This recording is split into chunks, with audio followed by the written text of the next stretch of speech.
listener discretion is advised. This episode contains discussion of sensitive topics that may be distressing for some audiences. Please take care while listening, and if these topics are triggering for you, we encourage you to prioritize your well-being. Welcome to T and E with the T. I'm your host, Teresa. I'm your co-host, Edwin. And today we're talking about the Diddy's case. We're going to do an update on it. Okay. Yeah.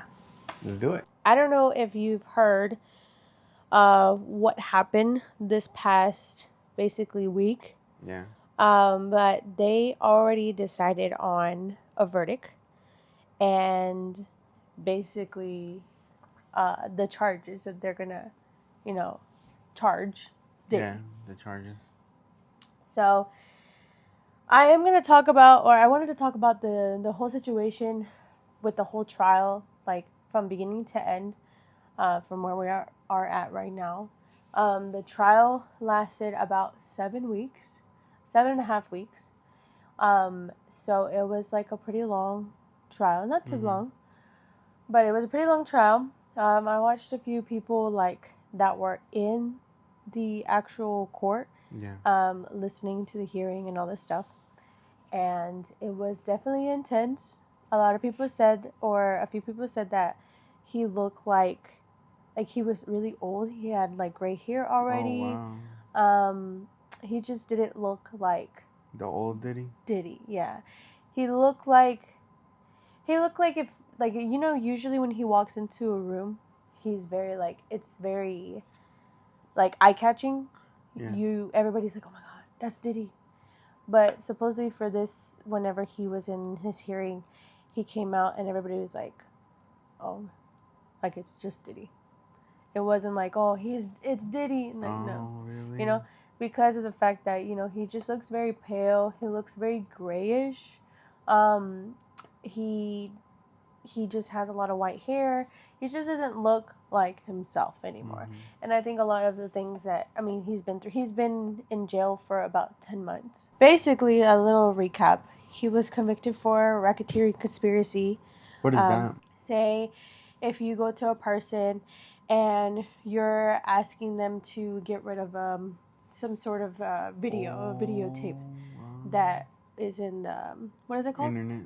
Yeah, no, what I'm saying is that if they have videotapes of you going to the store and you're stealing something, and then you go to them and be like, hey, I'll pay you $10,000 for you to get rid of this. Footage. Yes, so that's racketeering conspiracy. Mm-hmm. Oh. So that's that. And then he also was convicted for what is it called? Prostitution. Yeah.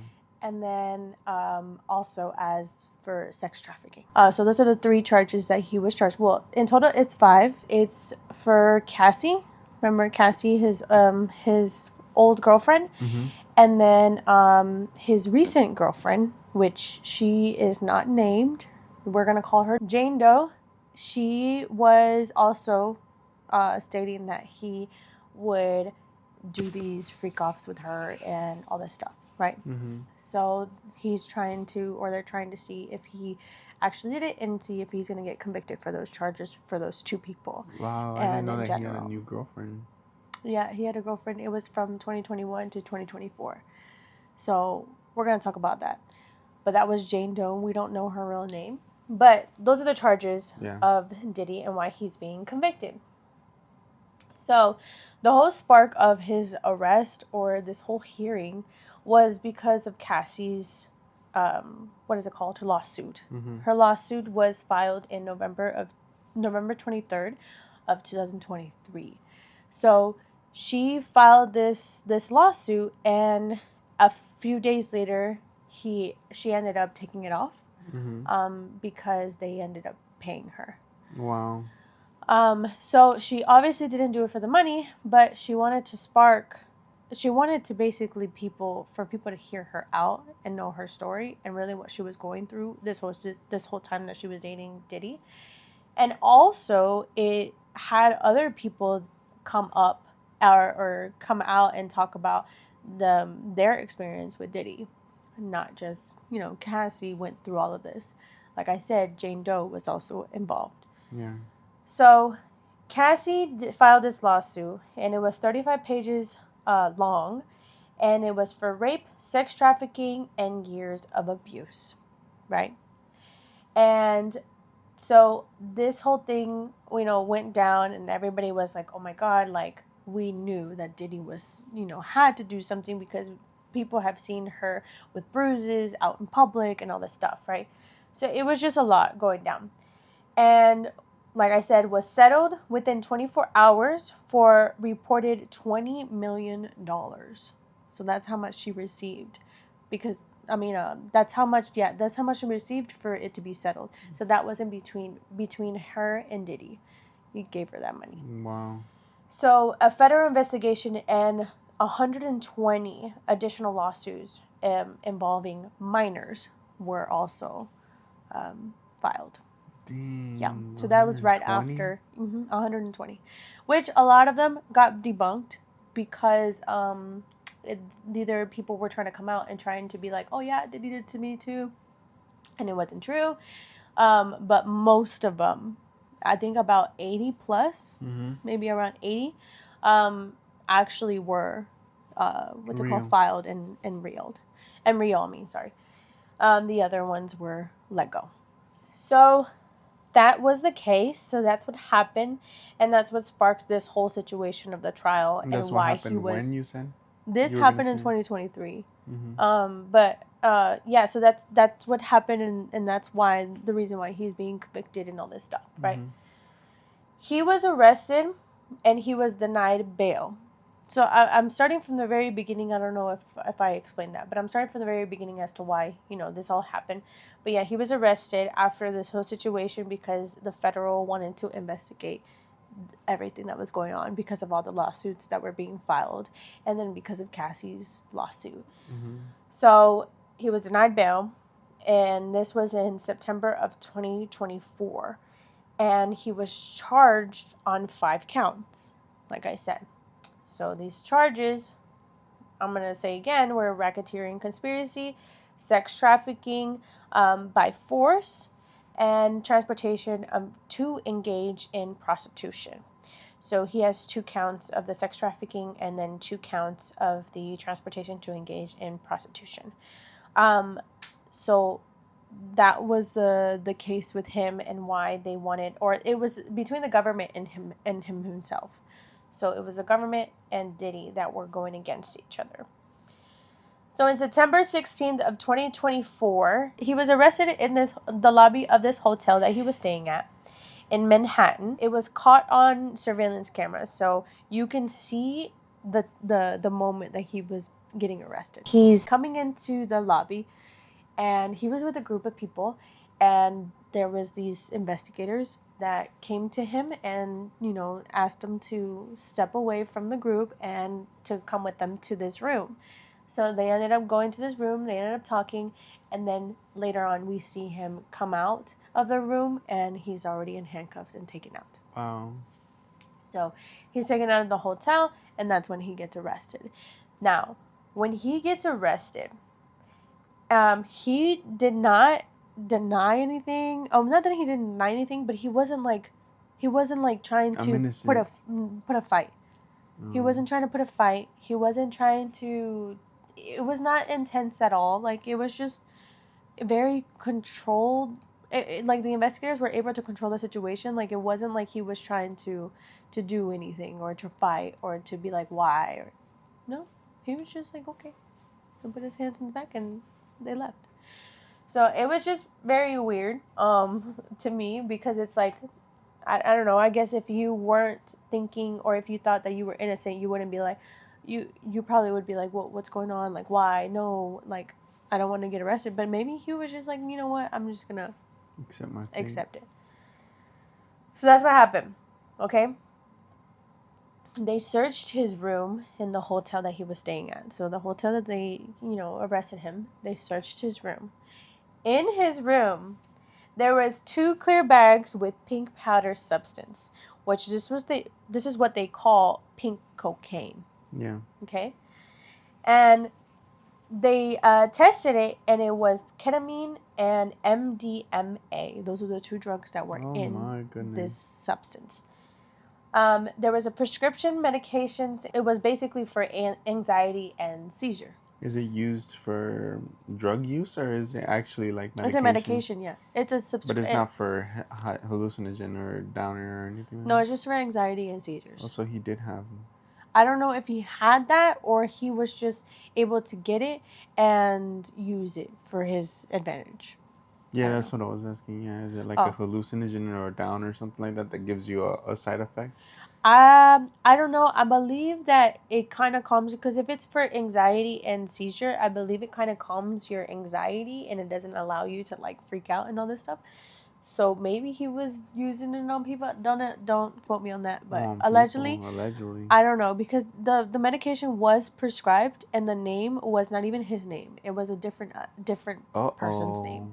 So it was just a little bit odd as to why he had someone else's name if it was for him. Yeah. So it could have been something that he would use on other people, but I'm not sure, you know? I wrote here, it was prescribed for Frank Black. That was the name that was put on the medication.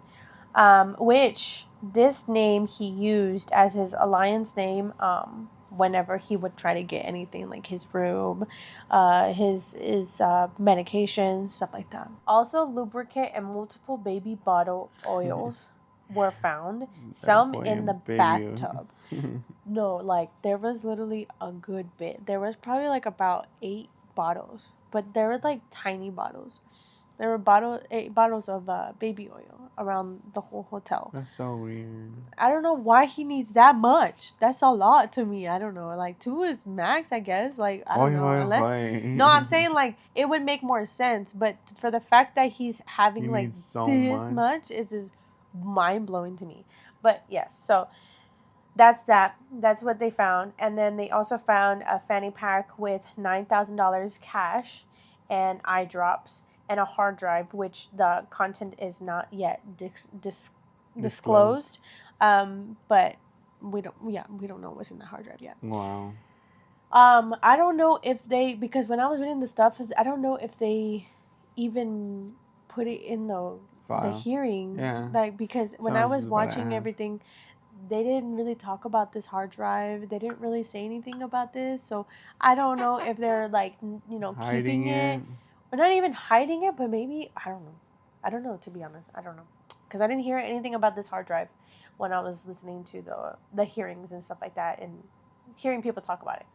So, I don't know. But that's what they found in the hotel. So, I'm going to talk about the people involved in the court. In the court and his trial. Just so that you can get a sense of who's with who's on his side and who's on the government side and who is convicting him for all these charges. So the judge was Aaron, which he looks like a very nonchalant dude. Like when you see him not in his judge uniform, he's in his headphones. Like he just seems like a college kid. Like he looks very young. Like at least to me, I don't know exactly how old he is, but he looks young. Like he walks into the courthouse, and from what I was listening to, he's like, or watching, he has like headphones and no security. He's just by himself. Like, yeah, he just looks nonchalant, like nothing. And then when he gets into the courthouse, everybody's like, oh, he's like very serious, and he's like very to the T. Like, you better not be messing up because he will point it out. And like, yeah, he's just very like. But he don't seem like that when he's like outside. So it was just really weird to me. But anyways, That's the judge. And then on Diddy's team, the attorneys, he has Mark Anthony, which he is a veteran criminal defense lawyer, previously represented cult leader Keith, which we'll talk about that a lot later. But Keith was a cult leader. And then he has another person named Terry. She's known for defending and investigating allegations of sexual misconduct. He also has Alexandra Shapiro, which won many criminal and civil cases. And then he also has Brian Steele. He's known for representing Young Thug in the Georgia's longest criminal trial. So I don't know if you heard of Young Thug. and his trial and all the situations. Yeah. But we'll talk about that later.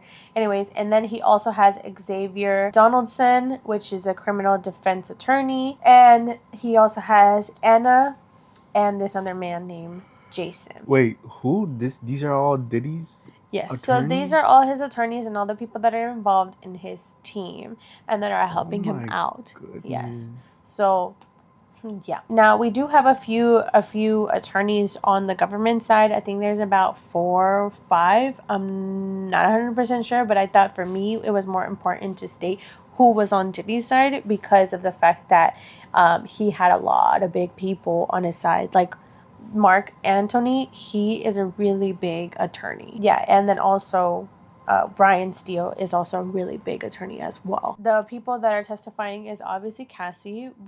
I stated just Cassie, but there's more people like Jane Doe, which is his ex-girlfriend. There's Kid Cudi.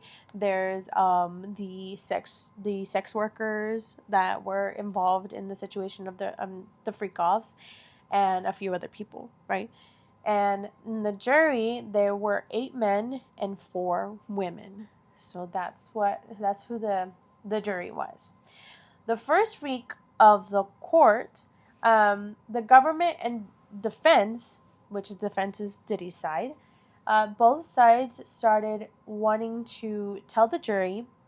Basically, there's the 2 sides of Diddy. So there's one side where he's like this amazing artist that everybody sees and everybody has grew up with, like with his music and all this stuff, and then also the side of we don't see, which is his dark side, which is the abuse, and then also the sex not sex trafficking because he wasn't convicted for that, but the sexual activity. Yeah, the freak-offs and all the stuff that he would do behind doors.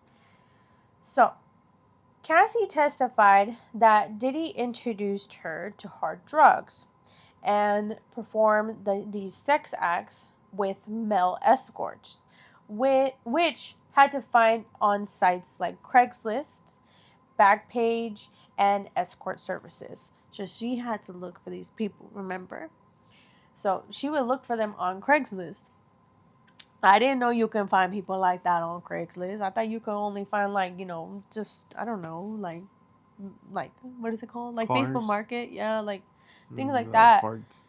But I guess you can find people like that in Craigslist as well. I didn't know that. I didn't either.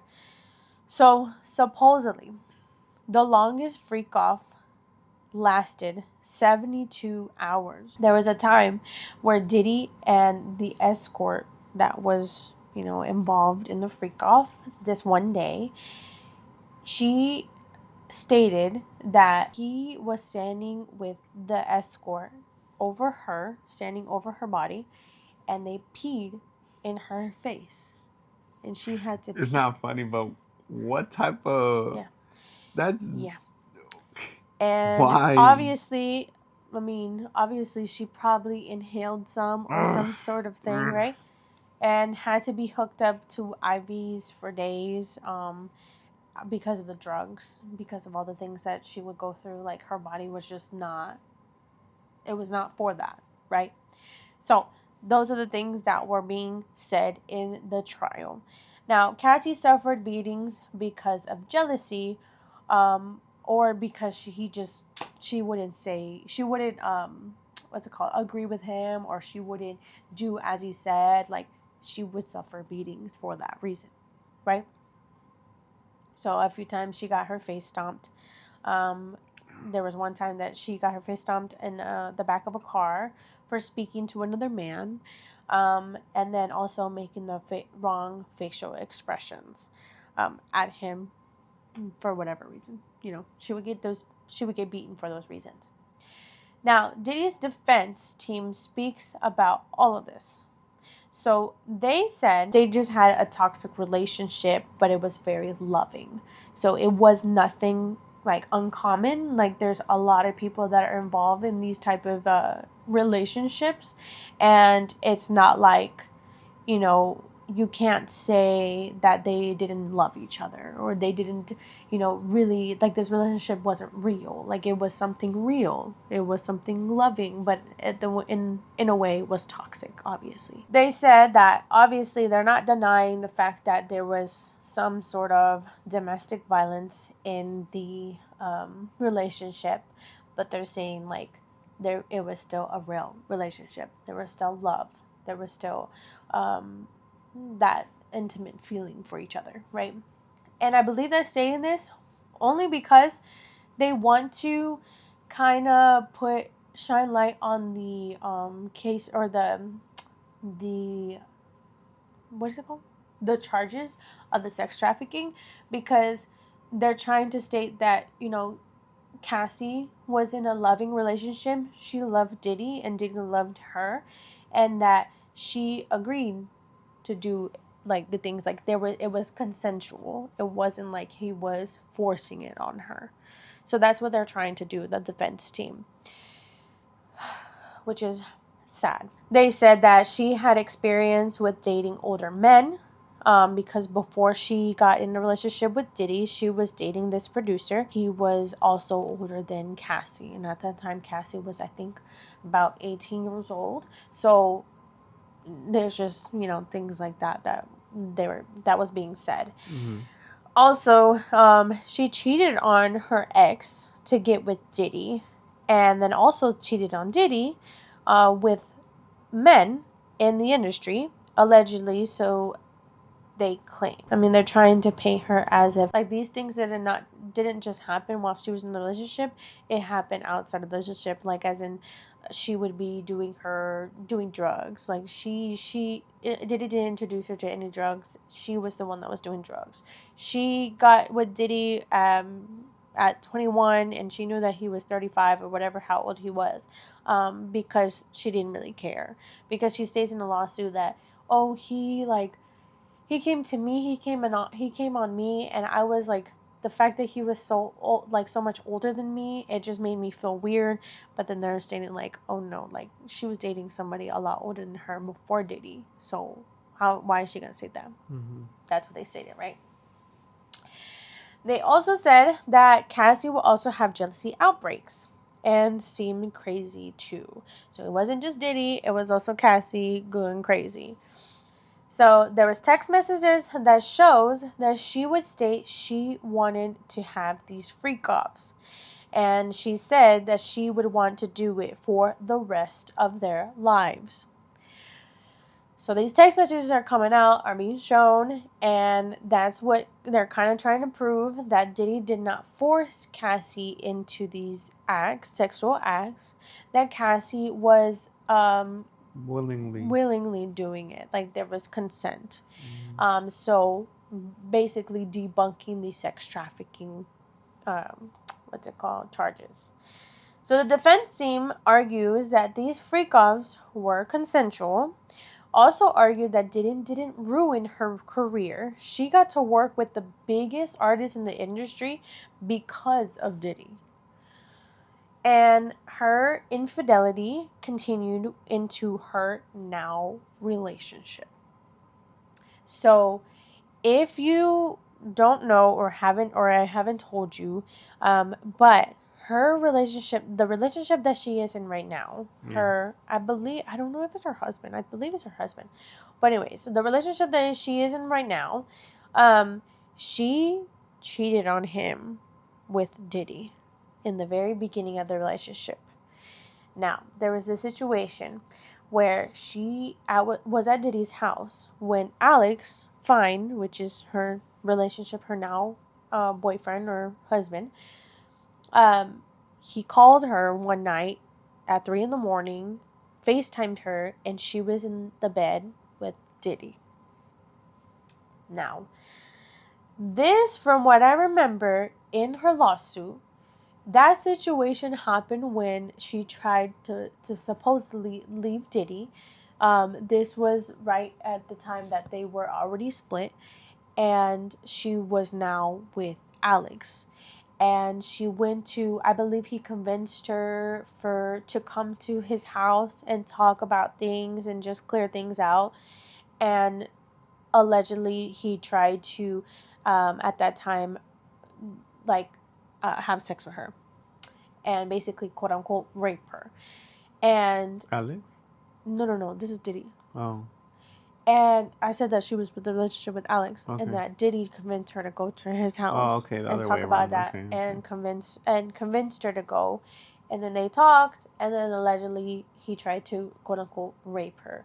And that's when the whole situation happened. She felt uncomfortable, and that's the moment that she felt the worst, because, or she felt scared. So they're saying like she cheated on her own will, like that was her own thing, like she would do these things, she would go, you know, it wasn't because of Diddy. It wasn't Diddy's what's it called, problem, or like, that's sad. he wasn't making her do these things. Why? Yeah. Why was that? But it's sad that that's going on, but at the same time it's like, dang, they got a point, because like she was sending the messages. Uh-huh.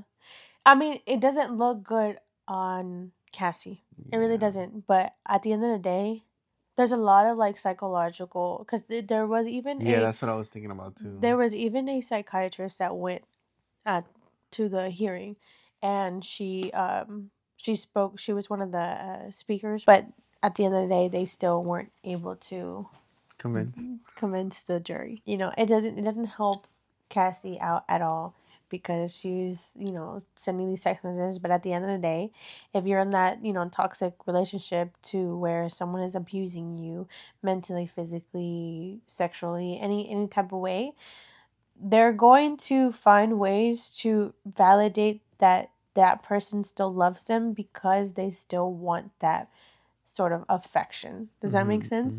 So if that is like getting it from the freak offs, because that's the only way that she, or the only time that she feels wanted by Diddy, or feels like I'm important in these type of situations, yeah, she's gonna ask for it. That's so sad. Which is sad. It's not the right way, but that's the psychological mentality of it. So, and I feel like a lot of people would still underestimate how strong the mental aspect is, the conscientious aspect of what we're doing. You know what I mean? Or the subconscious aspect of what we're doing. In our day-to-day lives, like we literally, I've noticed myself doing things, like for instance, when I was in high school, I would do dumb things so people can laugh and accept me, and me be seen upon as funny. But that's not good. You know what I mean? Yeah. And what the thing that sucks is that in the law, that is not seen like as a valid reason. Yeah, like a valid reason as to why you did what you did. But you know what's hard too? It's very, very hard to incorporate something like that, because then a lot of people are going to get away with a lot of bad things. Yes. So it didn't help Cassie out in this situation, which is sad. Hard to regulate. Because, I don't know. There was just a lot of things, but those messages did come out. Week 2, they put a pause on the freak-offs and the sex trafficking, and they focused more on the RICO case, which the RICO is the racketeering conspiracy. So Don Richard and Kid Cudi took the stand, and they spoke about the situations against Diddy. So Don Richard, she witnessed Diddy abuse Cassie, and also have these scary mood swings while working around him. And they just seemed very dangerous when he was in these mood swings. So he was just, if he was mad, you had to be very far away from him, or he'll come and get you. Like, meaning like anybody around him, he's gonna get mad at, just because he's mad. Does that make sense? He's gonna take it all on you. Yeah. So that's how Diddy was. Diddy controlled his inner circle through fear and threats. This is what Don stated. David James, a former assistant, backed her up, accusing of stealing and forced to take a lie detector test.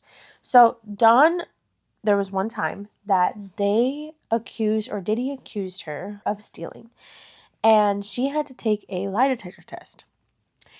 And if she didn't pass this lie detector test, she would get, supposedly, they would threaten her, and they stated that they were going to throw her into a river. So, if she didn't pass the test. So, and at the end of the day, she didn't even do the things that they were claiming that she did, like stealing. She didn't do that. And David James, a former assistant, backed her up on this, because he also stated that. So she left the job and believed that her life was at risk if she were to stay in the company with Diddy. So a lot of things like that would happen. And then Cassie's best friend and mother took the stand as well, proving the violence against Diddy. Mm-hmm. Kid Cudi also took the stand. Now, if you remember Kid Cudi and the situation that happened with Kid Cudi, when he got his car blown up. Do you remember that? Yeah. Is it the guy that was like, I think he wanted to get with Cassie or something? So Cassie was dating Kid Cudi at the time that Diddy and Cassie broke up. And Diddy found out. This was in 2011. And his house was broken into and his car was set on fire. So, eventually, he had a talk with Diddy and they cleared everything out. And so then he asked Diddy, so in that conversation, he was like, hey, so like, what are we going to do about my car? And Diddy goes, I don't know what you talk about. Basically insinuating that he had nothing to do with his car. So it was just something that, Kid Cudi was not, felt really weird because he knew that the situation. And somebody later on, and we're going to talk about this, but in week 3, they come out. Her name was Capricorn Clark. She testifies this, and she was a former assistant of Diddy, and she testifies and she talks about the situation with Kid Cudi and them breaking into his house and then catching his car on fire. So the fact that he said, I don't know what you're talking about, he's insinuating that he didn't do anything, but now we got evidence from somebody else. So week 3, Capricorn Clark testifies. Capricorn Clark is a former assistant of Diddy and stated in 2004, her first day of the job, if she still had connections with Suge Knight. So she used to work with Suge Knight before she worked with Diddy. And Diddy told her first day that they... Suge Knight was Tupac's... Tupac's friend. Yeah, right. Mm-hmm. Yeah. So she ended up leaving, whatever the situation happened or why she ended up leaving, the business with Suge Knight. But she ended up leaving, his side and then going to Diddy and working with Diddy. And the first day that she worked there, Diddy pulled her to the side. They went on a walk. And he stated that if she still has connections with Suge Knight, he would kill her.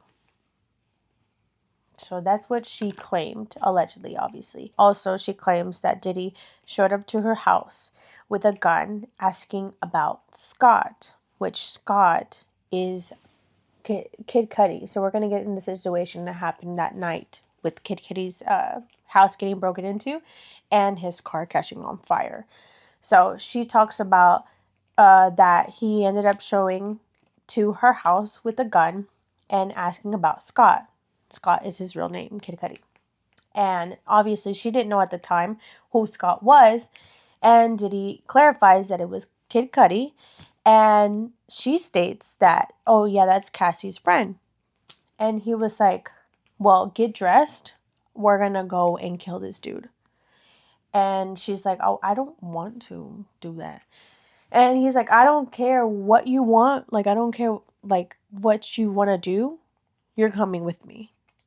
And so she had to get dressed. And she ended up going with Diddy.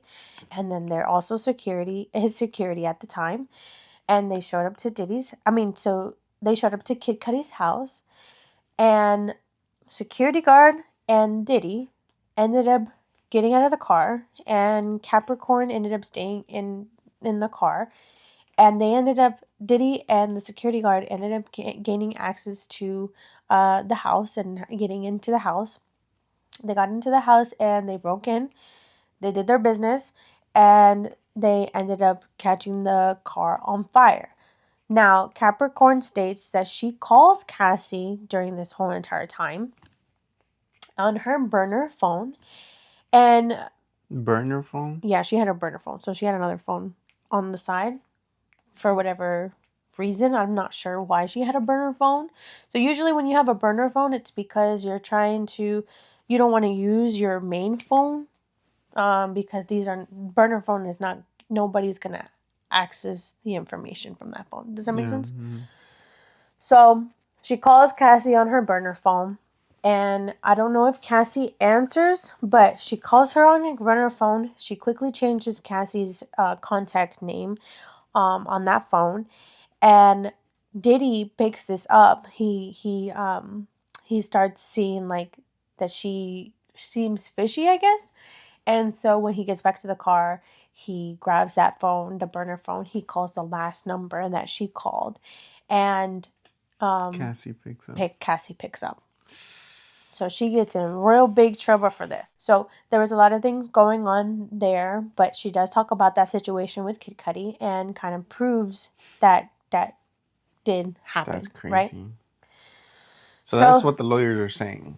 So this is what, so this is this is not the defense side, sorry. This is the government side. So they ended up having Capricorn come up to the stand and testify the situation and kind of clarify the whole situation with Kid Cudi and how it could have been true, like prove it to be true, and also have more evidence. The defense claps back and says that Capricorn told Diddy that she had a crush on him and that she sent these emails to Diddy wishing him well, and then in 2024 she reached out for another job opportunity from Diddy. So basically insinuating that if Capricorn was so scared because of what she was saying in her testimony, when she was at the stand, she was like super scared of Diddy, and that Diddy was this horrible person, and that he was just like threatening everybody, and that the fact that also that he allegedly threatened to kill her. Why would she want to go back? The defense are saying, yeah, like if that was all true, then why would you reach out to him for a job opportunity in 2024? Literally very recent. Why would you wish him good luck or well in emails? And then why would you also state that you had a crush on him? It's so hard to... Yeah, people are fucking up. But I understand. I mean, it's like you want to not burn the bridges. You know what I mean? I guess that's what's going on. So the thing is that whenever they came up, so the defense comes up. I don't know if you ever seen like a hearing or if you ever been in one. But basically the defense comes up. They still have her on the stand. And they start asking her questions. So the attorneys on the government side ask her questions kind of basically contradicting, or not contradicting, proving and having this evidence of like, Diddy is a horrible person. He threatens people and everybody's scared of him.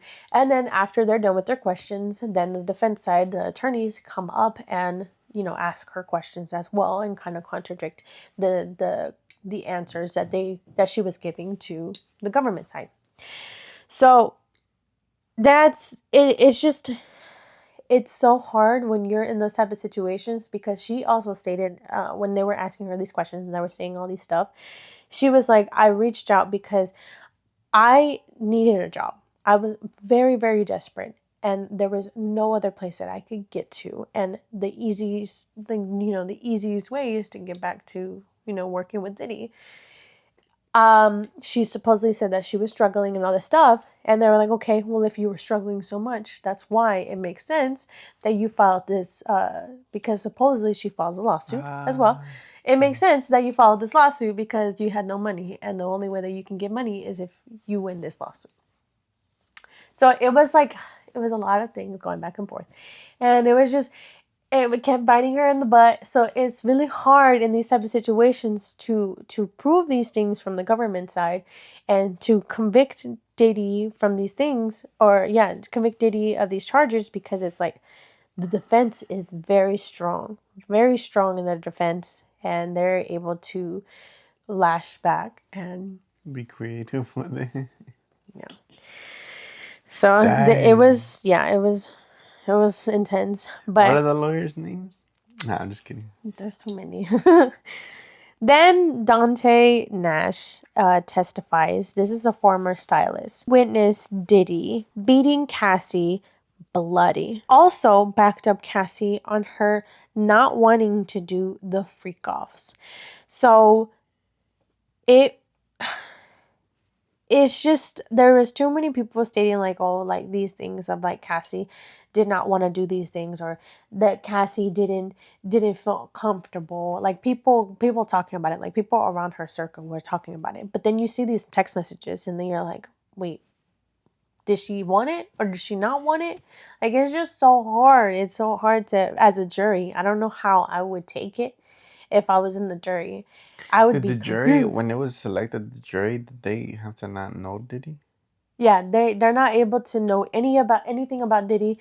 They're not able to know anything about the situation. They're not Wouldn't that be hard? It's hard, but it's like they try to get the people, because if you are involved in Diddy's case, or you already know in the past, or you know what's going on, like you can know who Diddy is, you just can't know what's going on. Does that make sense?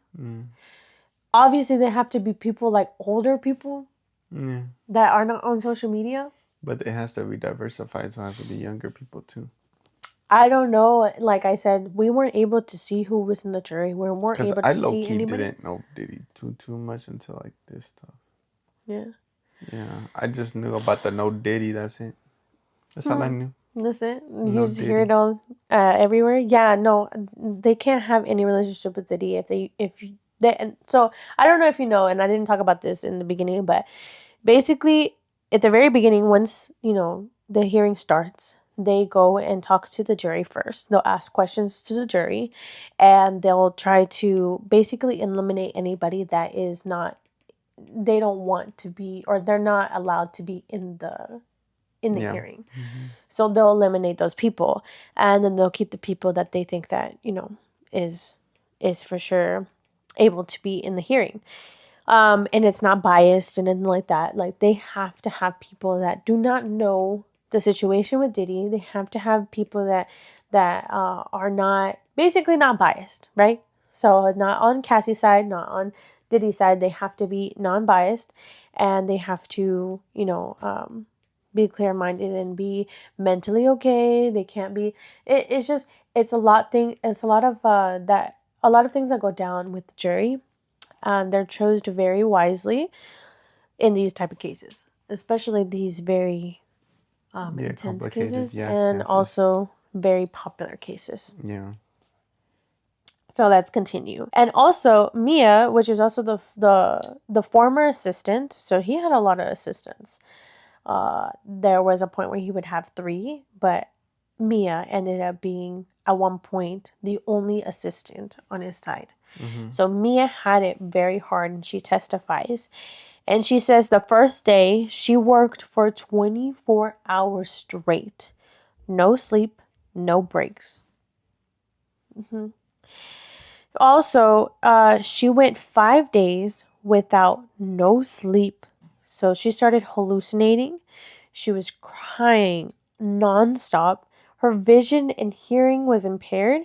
And then that's when Diddy, only then, let her go to sleep. So she stated that with Diddy, when you were working with Diddy, no one could eat, sleep, nor breathe around Diddy. It was a high efficiency job. I mean, yes and no. I mean, like, there's certain jobs that are like that, right? But it's like he was going to the extreme. It's like you weren't even allowed. There was a story that she also stated that there was this time where she ended up living with Diddy. And he was living in his house, sorry. She was living in his house, and there was this time when he had people over, and he stated, order IHOP. he asked her to order IHOP for everybody, and she was like, okay. But she wanted to go back to her room because she had just started her period and she needed to change her tampon. So she wanted to go back to her room so she can grab her stuff so she can go change in the bathroom and then, go order IHOP. And he, I guess, goes looking for her, and he sees that she goes into the room, and he's like, what are you doing? I told you to go get IHOP. And she's trying to be like, oh yeah, I'm gonna go in a bit, I just need to grab something, and basically not wanting to tell him like what's going on. I'm assuming she probably felt embarrassed. Yeah. And he was like, no, I need you to go at IHOP right now. And that's when, blood is gushing down her leg because obviously it's coming out.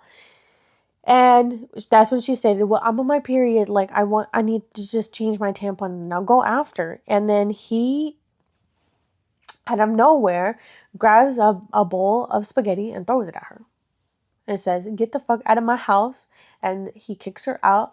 And the next day, she gets a message from HR saying that she is basically on watch, that she is not going to get paid for these certain amount of days and all this stuff. Mm-hmm.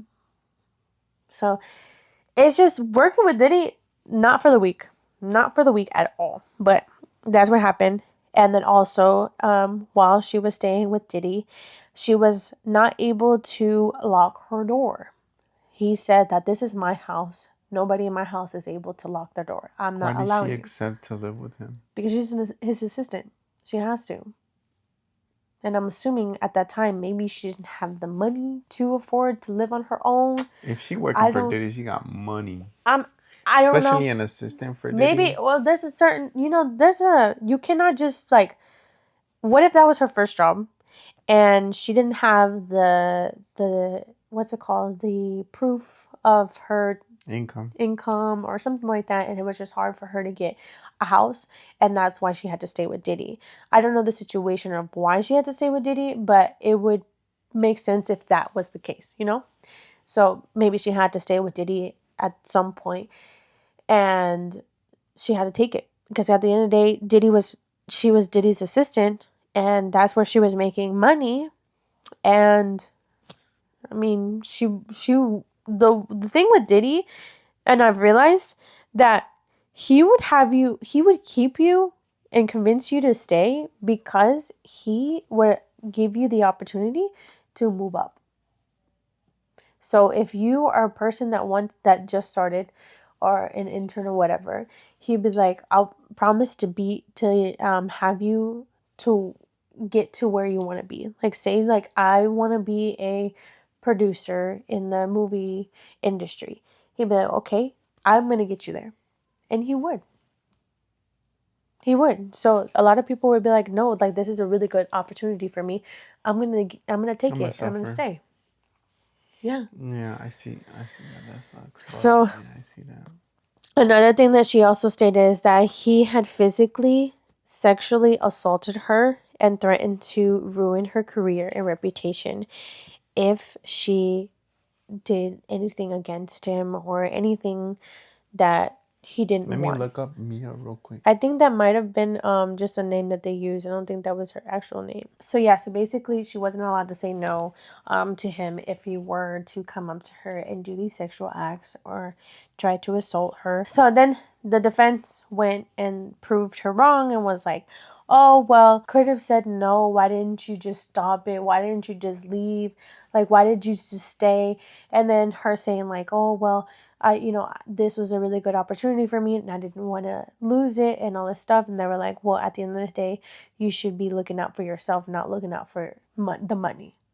So basically insinuating that people were just looking out for money and they just wanted money and that was it. Week 4, this is when they talked about the racketeering conspiracy. Now, Diddy allegedly paid $100,000 to hide the tape of him beating Cassie in the hotel. So he paid it? Allegedly, he paid $100,000. So he went to the people that were in charge at the hotel, like the managers or whatever, and he called them, he told them, hey, I need this video to be taken off. I need it to be erased. and I will pay you $50,000. At first he says that, right? And he's like, well, let me talk to my supervisor and let's see what they say. So the supervisor was like, yeah, I want $50,000. So he went and he talked to the supervisor and he said yes, and then went back to Diddy and was like, yes, well, erase it. And then Diddy was like, okay, I'll meet up with you guys this day. So they had a meeting, and he went and he showed up, and they said, okay, we erased it already, everything is gone. And he asked, okay, is that the only place that you guys have this recording? And they said yes, and he gave them $100,000. And they ended up keeping a sort of, percentage, each one of them. So that's what happened. Obviously, I don't know if they kept it to themselves because this video came out to the public. And he also had the hotel workers sign an NDA. So I don't know exactly who released it or how it got released to the public, but it got released to the public. But they had to sign an NDA, and he also got $100,000, allegedly, from what they stated. Brianna testified as well. She was the former business partner of Cassie. So if you remember Brianna, Cassie kind of talked about the situation in her lawsuit where there was this girl that was being dangled off of the balcony by Diddy for whatever situation. Mm-hmm. So that is Brianna. This is the person. Brianna did that. Wasn't it Cassie's friend? This was Cassie's friend. Yeah. She was also her business partner. So she was spending the night one day at Cassie's place, and Diddy just bursted in, and Brianna ran into the balcony to get out of the situation, to get out of the way. Because she knew that Diddy was basically very abusive in the relationship between her and him and Cassie. And at times she didn't want to be in the way. For whatever reason, she didn't, I guess. To me, it just felt like this girl was just, I don't know. It just, if I was Cassie's friend, I would find anything and everything to, like, defend her or something, Mm-hmm. But she would just move out of the way. And she was thinking that he was going to go to get Cassie, and she just was going out to the balcony to mind her business. You got to keep in mind, if she does anything, she's going to receive the same punishment. Yeah, but it's so sad. And is she willing to receive that punishment for Cassie? Shoot, if that's my best friend, I don't care what punishment it is, I'm going to save her life. Sorry. Like, that's just me. You would give up your own life? I would. To save somebody else, yes. Because she is suffering. And I'm not going to accept the fact that someone else is going to suffer and me just, like, draw a blind eye and walk away. That's really good. We need more people like you in this life. That's just, I don't know. That's just me. But whatever. So Diddy came to her instead of Cassie, came out to the balcony and went up to her and stated, you know what you did, what you effing did. And he picks her up and he hangs her over the balcony. Now, this was like, I think, a 17-story balcony. Smokes. Yes. So he holds her over the balcony. Cassie comes out and she's obviously freaked out. And then, I don't know, out of nowhere, he takes Brianna and throws her on the balcony and on the outside furniture. And she ended up with bruises on her leg and a bandage on her back, or bandages on her back, and then a neck brace. So she shows these pictures in the trial. Mm-hmm. And this story kept changing whenever the defense kept asking her questions. It just didn't add up. There were some things that did not add up. So in the very beginning, she states that, she moved out of the way. She went to the balcony. She moved out of the way. And that's when Diddy came up to her and she didn't see him coming. Like, he was coming from behind and she didn't see him coming. And there's another story is that she states that she saw him barging up at her, and then started dangling her off of the balcony. And then there's moments where she said that she went to Cassie, and then she ran to the balcony, and then, it just didn't make sense, and a lot of things were just off. So the defense was attacking her on that 100%. So obviously it looked bad. And also during this week, the judge threatens to ban Diddy from the courtroom. So they saw that Diddy was nodding and looking around to the jurors. You're not able to, as the, the person that's being convicted for these charges, or anybody really, is not able to go to the jury or look at the jury and be like look at them and try to convince them. Like, you're not able to convince them to not convince them, but not able to like interact with them. Interact with them. Yeah, you're not able to interact with them in that way. And Diddy was allegedly doing this. So the judge stated at one point, I don't know if this was in the middle of him doing it or it was during or in the beginning, or I don't know. There was a moment where the judge tells the attorneys of Diddy, the defense team, that if Diddy keeps nodding and interacting with the jurors, he will be kicked out and no longer in the trial, and the trial will continue without him. So, what difference does that make? Well, the difference is that the jury will either be more sentimental towards the actual victims than towards Diddy, because they can't see him. Mm-hmm. So it could play basically against him. So yeah, so that's what he was stating, and obviously the attorney would be like, yes, like no, like we won't allow that, and we'll have him stop and all this stuff. So he ended up stopping, but allegedly he would be like nodding like this, like it was very noticeable. Yeah, it was very noticeable. Or he would look at them, and then also the jurors would like. There was one juror that one person in the jury that was like very.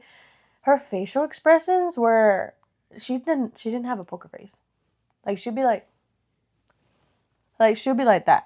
Like that stood out to a lot of the people that were there. And that was one of the people that he would also interact with. And, it was just this whole thing. So you're not able to do that. And the judge got really mad. So he ended up stopping. Obviously, because, he was never told that again. So now that same week, Jane Doe, which is his ex-girlfriend, Diddy's ex-girlfriend, also testifies.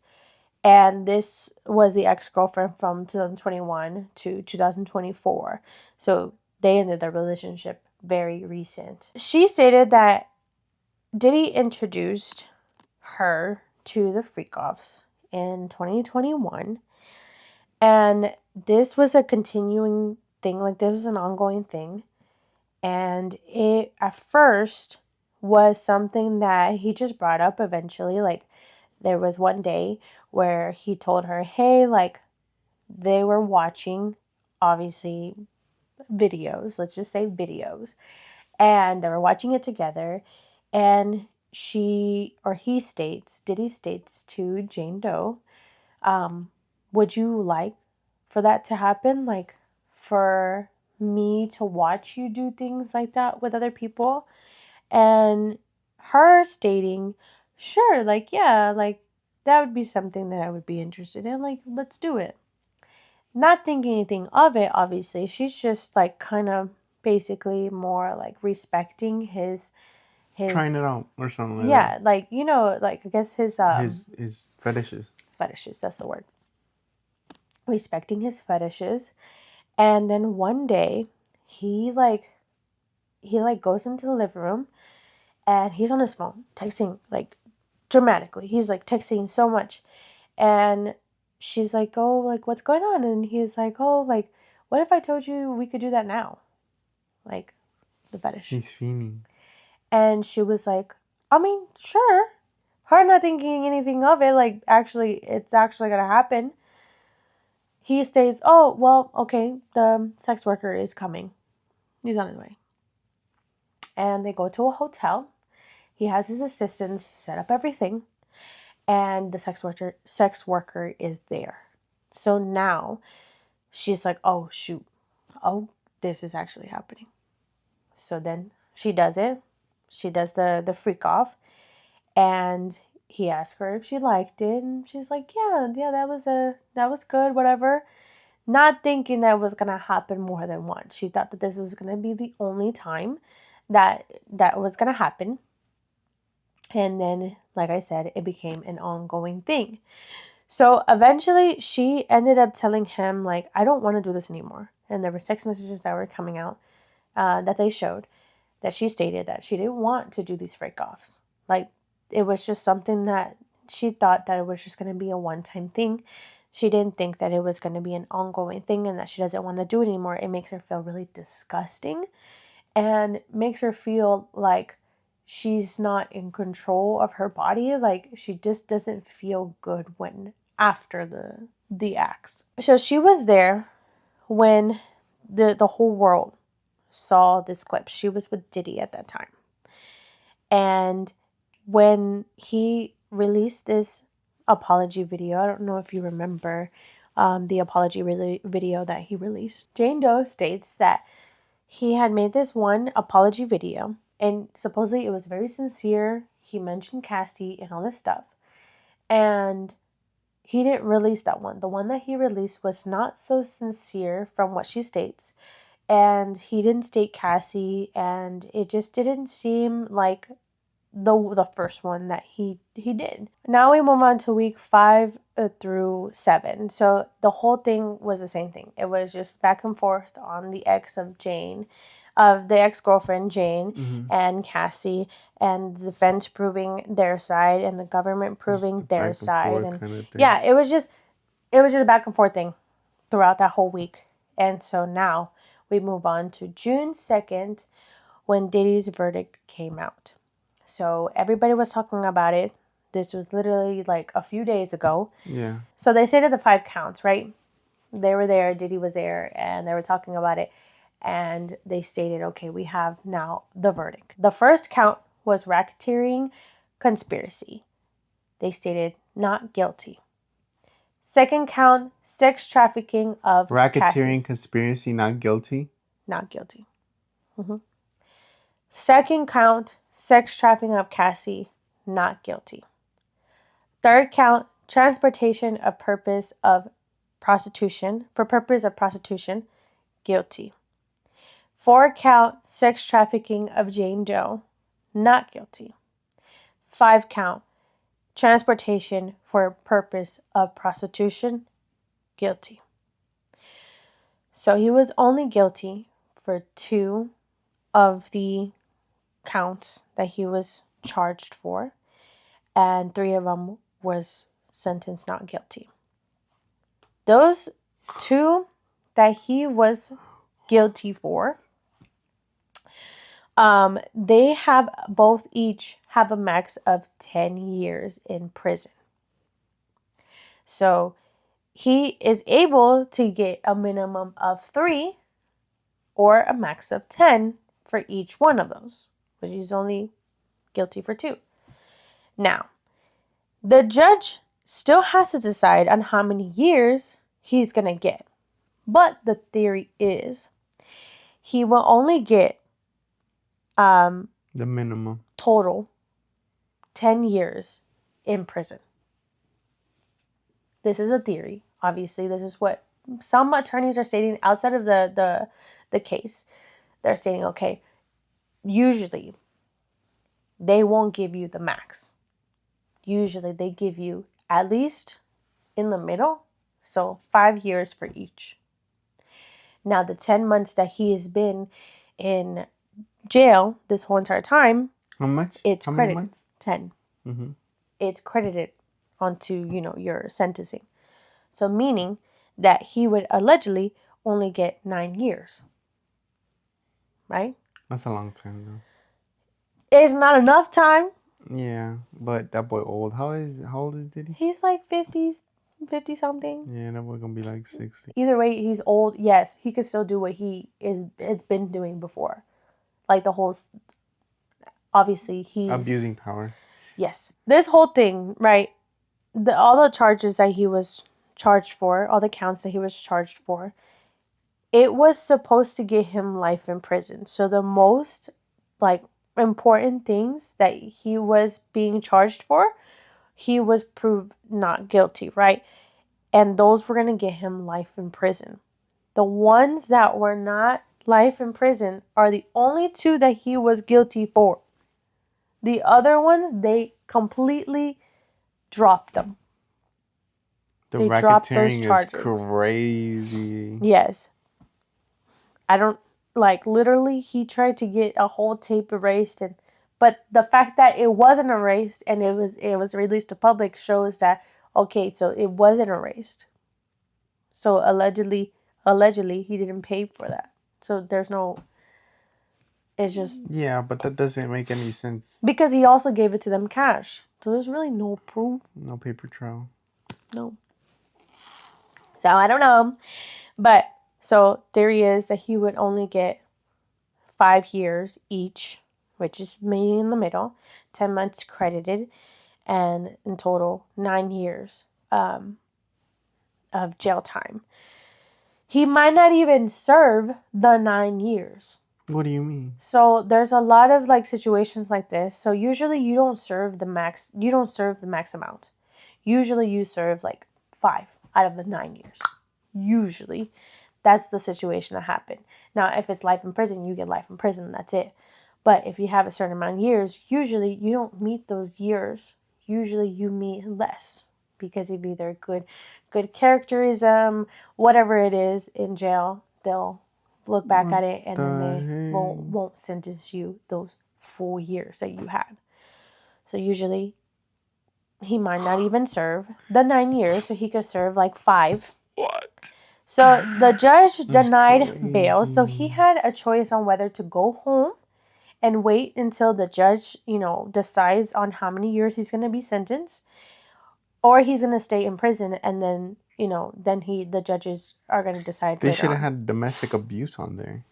Is domestic abuse in here? No, those are the only 5 counts. Or another one like freaking attempt to murder or something like that. Or what is it? Is it called battery when you get hit? Why? Those are the only 5 counts. Okay. Yeah.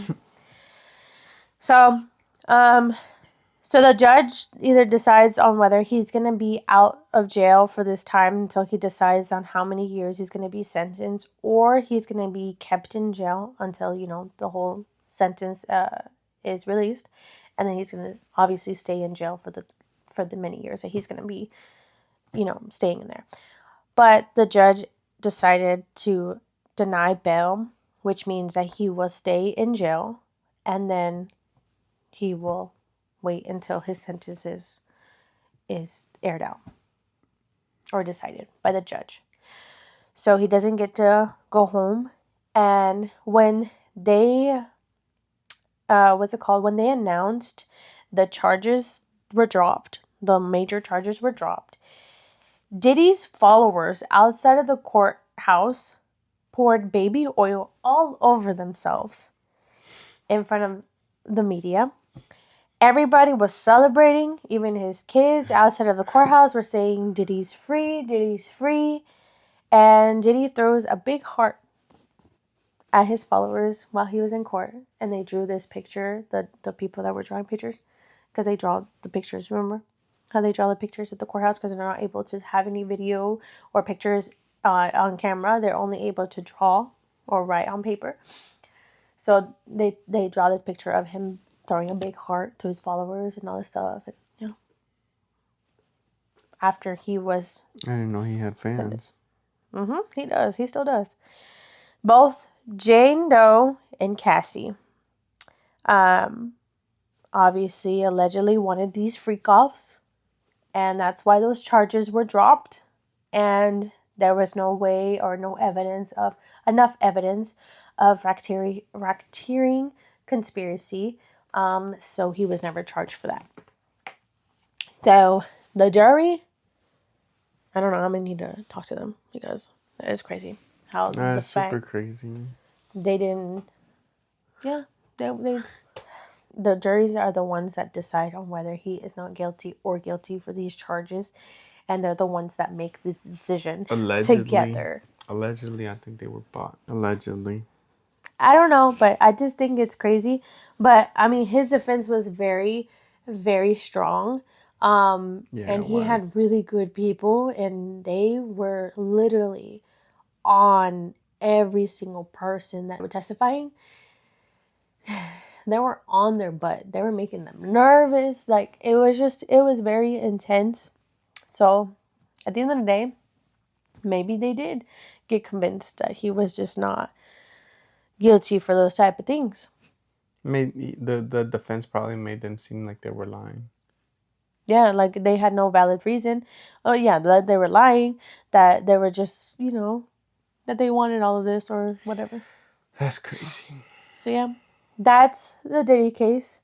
Finally, we're over with this case or with this, what's it called, these episodes, because I'm so tired of researching about Diddy, It's just so much information, and obviously did a quick summary on every week and every day, because if I went into detail, it would have been a lot. Yeah. So thankfully, we're done with the Diddy's case, and finally, he was convicted for something, but sadly not for the things that I would have wanted him to be convicted for. And sadly, he's not going to be in jail for life. Yeah. So, well, if you guys have any comments, comment down below. Let us know what you think.